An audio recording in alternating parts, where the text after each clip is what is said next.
ನಮಸ್ಕಾರ. ನಾನು ಮಾಧವಿ ಲಖೆ. ಎಂಟಿವಿ ವೀಕ್ಷಕರಿಗೆ ಸ್ವಾಗತ.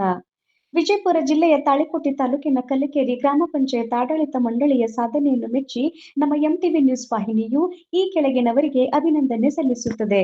ಅಧ್ಯಕ್ಷ ರಾಜು ಅಹಮದ್ ಸಿರಸ್ಗಿ, ಉಪಾಧ್ಯಕ್ಷ ವಿಜಯಲಕ್ಷ್ಮಿ ಬೇಡರ್, ಸದಸ್ಯರುಗಳಾದ ಸುಧಾಕರ್ ಅಡ್ಕಿ, ಆನಂದ್ ಅಡ್ಕಿ, ನಿಂಗಮ್ಮ ಹೆಗ್ಗಣದೋಡಿ, ನಬಿಲಾಲ್ ನಾಯ್ಕೋಡಿ, ಮಹಾದೇವಿ ವಡಗೇರಿ, ರಜಿಯಾ ನಾಯ್ಕೋಡಿ, ಮುಕ್ತುಂಬಿ ಹೊನ್ನಳ್ಳಿ, ಕಾಶಿಂ ಸಾಬ್ ನಾಯ್ಕೋಡಿ, ಲಾಲ್ಬಿ ಹೊಸ್ಮನಿ, ಚಾಂದ್ಪಾಷಾ ಹವಲ್ದಾರ್, ನಿರ್ಮಲಾ ಕುರದ್ಕರ್, ಸಿದ್ದಲಿಂಗಮ್ಮ ಬೇಡರ್, ಭೀಮಣ್ಣ ವಡ್ಡರ್, ಕಸ್ತೂರ್ಬಾಯಿ ಬಡಿಗೇರ್, ಶೋಭಾ ರಾಠೋಡ್, ಸುರೇಶ್ ಮೋಬ್ಕರ್, ಮೈರುನ್ಬಿ ನಾಯ್ಕೋಡಿ, ಈರ್ಗಂಟೆಪ್ಪ ಬಡಿಗೇರ್, ದೌಲತ್ ಪಟೇಲ್ ಬಿರಾದರ್, ದ್ಯಾವಪ್ಪ ಹರಿಜನ್, ಬಸವನಗೌಡ ಪಾಟೀಲ್, ಭುವನೇಶ್ವರಿ ಉಕ್ಕಲಿ, ಬಾಬು ಸಾಬ್ ಮುಜಾವರ್, ಮಲ್ಕಪ್ಪ ಭಜಂತ್ರಿ ಹಾಗೂ ಶೈಲಾ ದೇಸಾಯಿ ಸದರಿ ಸದಸ್ಯರಿಗೆ ಎಂಟಿವಿ ವಾಹಿನಿಯ ಅಭಿನಂದನೆಗಳು.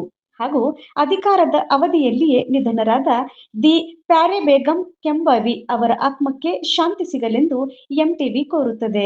ಮತ್ತು ಗ್ರಾಮ ಪಂಚಾಯತ್ ಅಭಿವೃದ್ಧಿ ಅಧಿಕಾರಿಗಳಾದ ಬಿಎಂ ಸಾಗರ್ ಅವರಿಗೂ ಧನ್ಯವಾದಗಳನ್ನು ತಿಳಿಸುತ್ತೇವೆ. ನಿರಂತರ ಸುದ್ದಿ ಮತ್ತು ಜಾಹೀರಾತುಗಾಗಿ ಎಂಟಿವಿ ಕನ್ನಡ ನ್ಯೂಸ್ ಅನ್ನ ಸಬ್ಸ್ಕ್ರೈಬ್ ಮಾಡಿ.